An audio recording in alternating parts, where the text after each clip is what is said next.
हजुरहरूले मलाई धेरै सपोर्ट गरिरहन्छ अहिलेसम्म। यसरी नै सधैँ सपोर्ट गरिस् होला भन्ने आशा गर्दछु म। हजुर गरिसिन्छ भन्ने आशा गर्दछु म। अहिले चाहिँ म अनि आज चाहिँ फेरि मेरो च्यानलमा नयाँ भिडियो आउन लागेको छ। के भिडियो भन्दाखेरि जेरी पकाउने। अनि आज चाहिँ म बनाउन लाग्दैछु जेरी बनाउँछु भनेको त छु, तर हेरौँ कसरी बनाउँछु के गर्छु। यहाँ चाहिँ मैले दिदीलाई अघि मैदा भिजाइदिन भनेको थिएँ, यसले भिजाइदिन्छु मैदा यसरी घोलेर राखिदिइसकेकी थिएँ। अब म एकतिर जेरीको तेल बसाउँछु भने अर्कोतिर म बनाउँछु चास्नी। अब हेरौँ न कसरी बनाउँछु, हेरौँ। हजुरहरूलाई नदेखाइकन बनाउने इम्पोसिबल, हजुरहरूलाई देखाउँदै बनाउने हो म। तर हाम्रो घरमा प्यानमा बनाउन मिल्दैन। किनभने प्यानमा बनाउन मिल्दैन किनभने हामी त प्यानमा चाहिँ अरू कुरा पनि बनाउँछौँ नि त, अन्डाहरू पनि।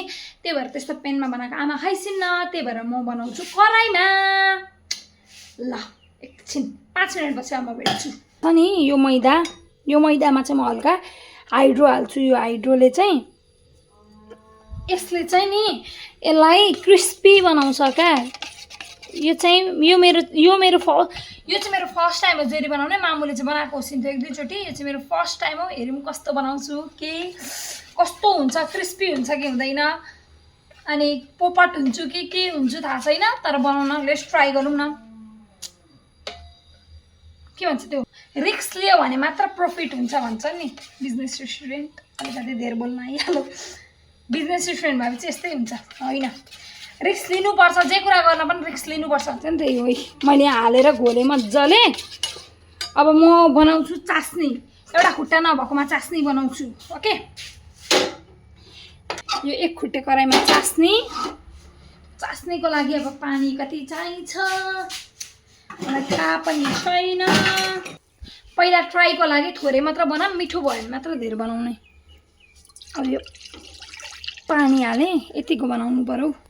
अहिले त्यतिको बनाउँछु म, त्योभन्दा धेरै नबनाऊँ होला, यतिकै बनाऊँ अहिले। यति त धेर हालेँ कि क्या हो, 1 डिब्बा हालेँ मैले। यसको धेर हुन्छ कि थोर हुन्छ, ल ठिकै हुन्छ होला। यति धेर भयो है। अर्को कराई बसाएँ। अब यो चाहिँ जेरी पकाउनलाई यसमा चाहिँ यो चास्नीमा चाहिँ म थोरै फुड कलर पनि हाल्छु। कलर पनि राम्रो देखाउनलाई थोरै हाल्छु, तर एकदम थोरै। यति हो, यति भयो।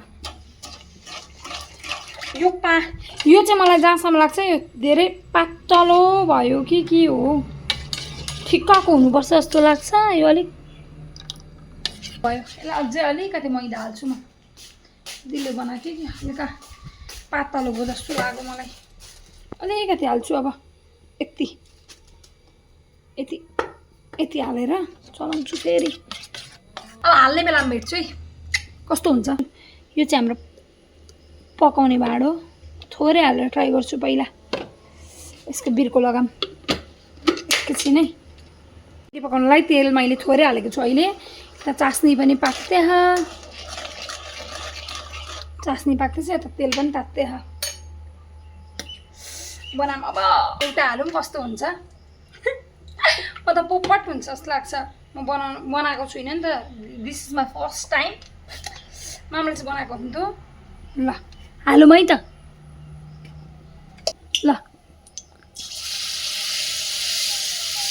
ला पोपट भयो मेरो। यो के हो, बुनिया हो कि जेरी हो? पोपट भयो मेरो, पोपट। पातलो भयो पिठो, थाहा पाएँ मैले। मेरो सेकेन्ड ट्राई अलिकति पिठो बाक्लो बनाएर हेरौँ कस्तो हुन्छ। अब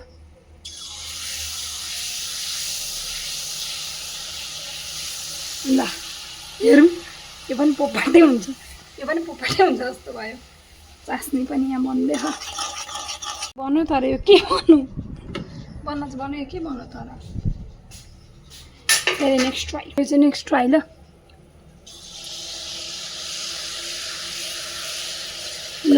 यो चाहिँ दामी भयो है, यो चाहिँ दामी। वाउ सो इन्टेलिजेन्ट, दामी भयो। हाल्ने हो चास्नीमा। चास्नीमा हालेँ है मैले। चास्नीमा हाल्ने। अनि निकाल्ने दामी भएको छ तर हाम्रो ज्वेलरी साँच्चैमा मैले अघि एउटा खाएको थिएँ कि यस्तो क्रिस्पी भइरहेको थियो म फर्स्टमा आमालाई दिन्छु निकाल्छु फर्स्ट ट्राई जेरी बनाउनु मेरो फर्स्ट ट्राई जेरी बनाउनु राम्रै भन्नु यतिको मलाई चाहिँ मन पर्यो अब हजुरहरूलाई टेस्टमा चाहिँ कस्तो छ म खाएर पनि देखाउँछु 1 मिनट यहाँ मसँग अलिकति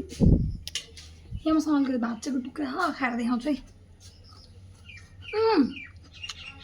क्रिस्पी म पनि बनाउनु जान्दो रहेछु नि म चाहिँ धेरै बनाउँछु नि भेट्छु ल भगवान्को ठाउँमा ल्याएर जेरी राखिसकेको छु होइन अनि म चाहिँ अब आमाको रियाक्सन क्याप्चर गर्न आँटेको छु आमा आइसु अब म आमाको रियाक्सन लिन्छु ल कस्तो के भने हिँड्छ हेरौँ अब चाहिँ आमा त्यहाँ बस्न लागेको हुन्छ ल तिमीले बनाएको राखिदेऊ मेरो आमा खुसी भइसक्यो देखि म त मल्टी ट्यालेन्टेड खुसी भइसक्यो देखेछु मेरो हातमा त कला छ नि कला जादु अब चाहिँ कराई तात्न थालिसक्यो हाल्नलाई सुरु गर्छु मसँग चाहिँ यस्तो डिब्बा अलि मजाले तेल तातेको रहन्छ जस्तो छ दुईटा गरेर हाल्नु पर्यो यत्रो बनाएँ मैले हिँड्न सकिन्छ यो सबै मैले आफैले मेरो हातले बनाएको जेरी हो आउँदै वाह यताको जस्तै रोपाइसकेको राम्रो रेनबो देखिरहेछ अहिले चाहिँ वाउ रेनबो